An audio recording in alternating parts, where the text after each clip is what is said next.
Elisha promises food. Then Elisha said, "Listen to the word of the Lord. This is what the Lord says, about this time tomorrow a measure of fine flour will be sold for a shekel, and 2 measures of barley for a shekel, at the gate of Samaria." The royal officer on whose hand the king was leaning responded to the man of God and said, "Even if the Lord were to make windows in heaven, could this thing happen?" Then he said, "Behold, you are going to see it with your own eyes, but you will not eat any of it." 4 men with leprosy report Arameans' flight. Now there were 4 leprous men at the entrance of the gate. And they said to one another, "Why are we sitting here until we die? If we say, 'We will enter the city,' then the famine is in the city and we will die there. But if we sit here, we will also die. Now then come, and let's go over to the camp of the Arameans. If they spare us, we will live. And if they kill us, then we will die." So they got up at twilight to go to the camp of the Arameans. When they came to the outskirts of the camp of the Arameans, behold, there was no one there. For the Lord had made the army of the Arameans hear a sound of chariots, a sound of horses, that is, the sound of a great army. And they said to one another, "Behold, the king of Israel has hired the kings of the Hittites and the kings of the Egyptians against us, to attack us." So they got up and fled at twilight, and abandoned their tents, their horses, and their donkeys, indeed the camp itself, just as it was. And they fled for their lives. When these men with leprosy came to the outskirts of the camp, they entered one tent and ate and drank, and carried from there silver, gold, and clothes, and they went and hid them. Then they returned and entered another tent, and carried valuables from there also, and went and hid them. Then they said to one another, "We are not doing the right thing.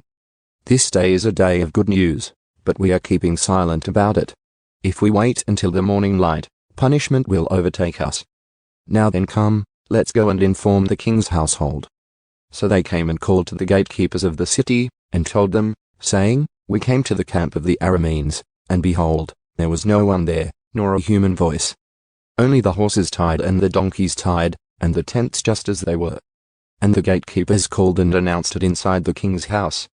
Then the king got up in the night and said to his servants, "I will now tell you what the Arameans have done to us. They know that we are hungry. So they have left the camp to hide themselves in the field, saying, 'When they come out of the city, we will capture them alive and get into the city.'"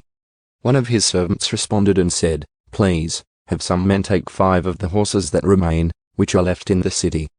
Behold, they will be in any case like all the multitude of Israel who are left in it. Behold, they will be like all the multitude of Israel who have already perished, so let us send them on sea." Therefore they took 2 chariots with horses, and the king sent them after the army of the Arameans, saying, "Go and see." The promise fulfilled. They went after them to the Jordan, and behold, all their way was full of clothes and equipment which the Arameans had thrown away when they fled in a hurry. Then the messengers returned and informed the king. So the people went out and plundered the camp of the Arameans.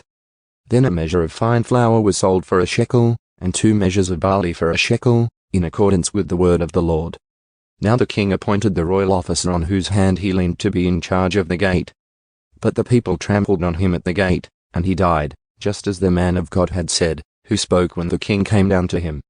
So it happened just as the man of God had spoken to the king, saying, 2 measures of barley for a shekel and a measure of fine flour for a shekel, will be sold about this time tomorrow at the gate of Samaria. At that time the royal officer had responded to the man of God and said, "Now even if the Lord were to make windows in heaven, could such a thing as this happen?" And he had said, "Behold, you are going to see it with your own eyes, but you will not eat any of it." And this is what happened to him, for the people trampled on him at the gate and he died.